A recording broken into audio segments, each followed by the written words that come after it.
Abdul's story, written by Jamilah Thompkins-Bigelow and illustrated by Tiffany Rose.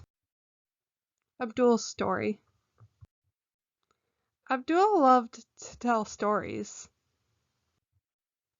He told one about the high-stepping kids who collected donations in boots, another about the teenagers who danced in subway cars. He had one about the bow-tie-wearing man hawking bean pies on Broad Street, and even one about the woman who sold water ice from her basement on hot summer days. Writing these stories was hard, though. Making lowercase b face the right way was tricky. P and S, too. Silent letters were downright sneaky.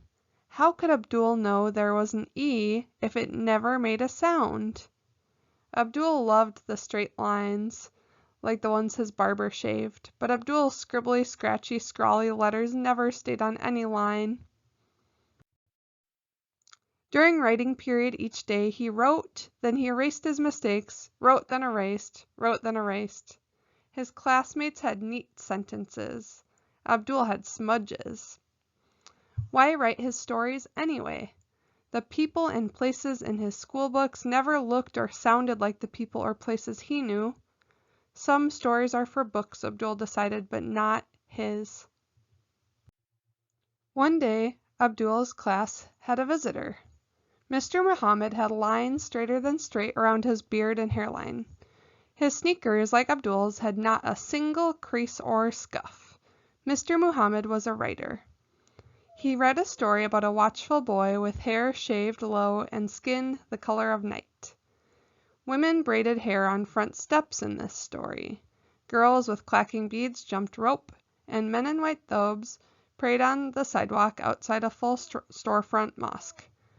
The boy watched over this community. Write new stories with new superheroes, Mr. Muhammad said. Abdul pressed his paper down firmly. He could be an author like Mr. Muhammad. But B played tricks again. Mr. Muhammad walked around, reading each child's work. He was getting close. Does silent E go here? Silent U, erase, erase, erase. Abdul tried writing neatly. Write, erase, erase, erase, rip. He slammed down his pencil. Jada and Kwame had pages of words. Abdul had a hole. Abdul slid down, down, down under the table. He imagined an eraser big enough to erase himself. Nice sneaks.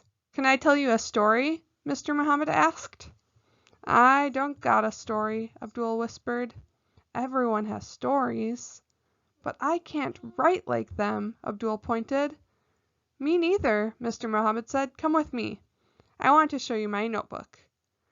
That's a mess. I get messy words out so good words can come too. I fix the mess later. Before walking away, he said, keep trying. Then gave Abdul an idea. Bismillah, he said. Abdul scribbled words and made mistakes without erasing. He wrote around the hole, filling the page. I wrote a mess like yours, Abdul told Mr. Muhammad.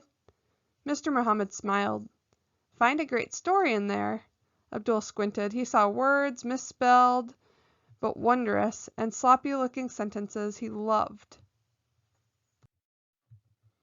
Over the next few days, Abdul rewrote a less messy mess, then an even less messy mess.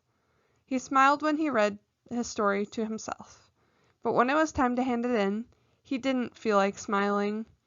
That's sloppy, Jada said. You spelled a word wrong, Kwame added. Abdul slipped his paper underneath the others. Some kids are writers, Abdul thought, but not me.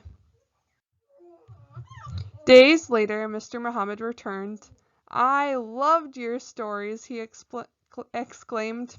I had to read one again and again, it was so good. Everyone sat up. Everyone except Abdul. Kwame whispered, I bet it was mine. I spelled every word right. Jada whispered back. He probably liked mine. I have the best handwriting in class. Mr. Muhammad started reading the story in a loud, clear voice. It was about a boy with tall hair, shaped with sharp lines, and skin the orange-brown of sunrise. He watched over the kids, stomp, stomp, stepping down the block, and the ones breaking to the beat of a city train. He even protected the grown-ups, who sold things and were like family. Abdul sat up. It was his story. And then Mr. Muhammad paused. He frowned at the page. Abdul's cheeks burned. Everyone listened, wide-eyed and silent. Mr. Muhammad read on, stopping a few more times at mistakes until he reached the end of the story. That was by Abdul, Mr. Muhammad said. Abdul slowly looked up. Everyone stared. Were they smiling? Yes? And clapping too? Great story, Kwame told Abdul. I loved it, said Jada. When they returned to their writing, Abdul whispered to Mr. Muhammad, What about my mistakes? Writers make mistakes. We'll work on them. As they worked, Abdul thought, Some people are writers, and I'm one of them. The end.